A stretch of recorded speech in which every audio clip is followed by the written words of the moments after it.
就嚟到中秋就講下中西式糕點嘅英文名啦。首先流沙奶黃月餅大家點叫呢？流沙原來係熔岩嘅意思，所以我會話 lava。而奶黃係 custard，所以佢係 lava custard mooncake。類似嘅有心太丸，千祈唔好叫佢 hard too soft。Instead 佢係 chocolate lava cake，又或者可以叫佢做 molten chocolate cake，即係話溶緊嘅朱古力蛋糕。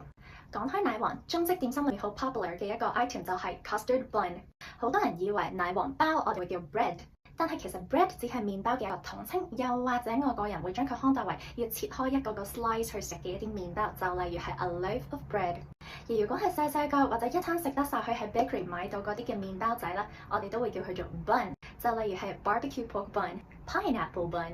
當然亦都有啲麵包我哋會俾啲特別嘅專稱佢啦，就例如係牛角包 croissant。太多喺呢一度就唔一一細數啦。所有精美一啲嘅麵包又或者係糕點，我哋都可以稱之為 pastry。月餅都係其中之一嚟㗎。今年我食過口味最 exotic 嘅月餅檔係 crumble。大家又食咗啲咩特別嘅口味呢？